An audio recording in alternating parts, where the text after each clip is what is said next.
تو حضرت فاطمہ رونے لگی، اور جب دوسری بار سرگوشی کی تو حضرت فاطمہ ہنسنے لگی۔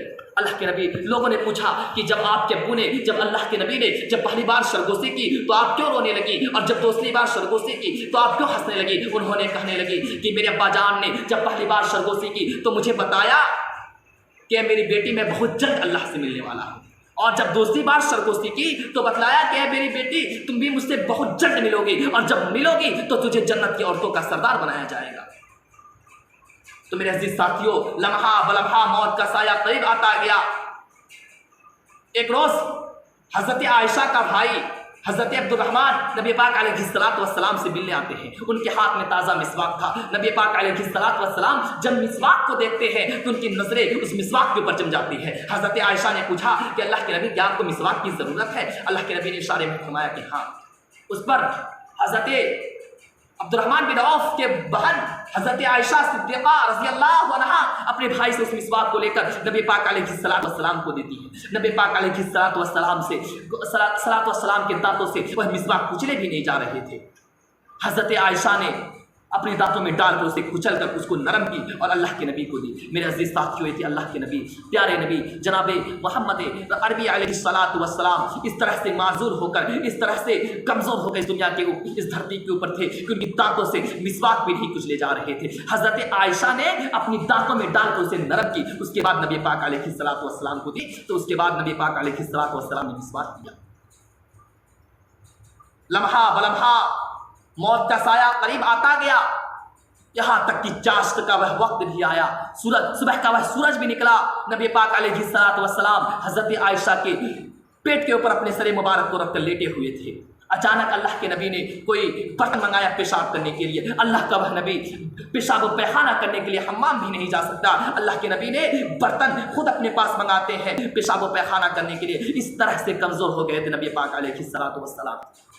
حضرت عائشہ فرماتی ہیں کہ ابھی برتن لینے والا برتن لینے گیا تھا کہ اچانک اللہ کے نبی نے اپنے چہرے مبارک کو آسمان کی طرف اٹھاتے ہیں اور کہتے ہیں کہ اللہم رفیق الاعلی، اللہم رفیق الاعلی، اللہم رفیق الاعلی۔ اے اللہ تو مجھے نبیوں میں جگہ دینا، اے اللہ تو مجھے صدیقوں میں جگہ دینا۔ اس کے بعد نبی پاک علیہ الصلوۃ والسلام کے ہاتھ ڈھیلے پڑ گئے، اللہ کے نبی کے ہاتھ زمین پر گر گئے۔ انا للہ و انا الیہ راجعون۔ اے لوگوں، اب وہ نبی ہم میں نہیں رہا، اب وہ نبی ہم میں نہیں رہا، وہ نبی اس دنیا سے رخصت ہو گئے۔ مدینہ کے اندر نبی پاک علیہ الصلوۃ والسلام وفات کی خبر سن کر تمام کے تمام صحابہ کرام نبی پاک علیہ الصلوۃ والسلام کی محبت میں آپ یوں کہہ لیجیے دیوانے ہو گئے تھے۔ حضرت میرے فاروق اس طرح سے دیوانہ ہو گئے تھے کہ انہوں نے اپنی تلوار کو میان سے نکال لیا اور کہا کہ اگر کسی نے کہہ دیا کہ اللہ کے نبی وفات پا گئے تو میں اس کی گردن کو قلم کر دوں گا۔ حضرت ابوبکر صدیق ایک ایسے شخص تھے، انہوں نے حضرت عمر فاروق کو سنبھالا اور مسجد میں لا کر تمام صحابہ کرام کے سامنے خطاب فرمائی اور فرمایا کہ اے لوگوں، جس اللہ کی تم لوگ اطاعت کیا کرتے تھے وہ اللہ ہمیشہ سے ہے اور ہمیشہ باقی رہنے والا ہے، اور جس محمد کی تم لوگ اطاعت کیا کرتے تھے وہ محمد اب اس دنیا میں نہیں رہا۔ اور اس آیت کریمہ کی تلاوت فرمائی وما محمد الا رسول قد خلت من قبله الرسل افإن مات او قتل انقلبتم الى ما عقابكم ومن ينقلب على عقبيه فلن يضر الله شيئا وسيجزي الله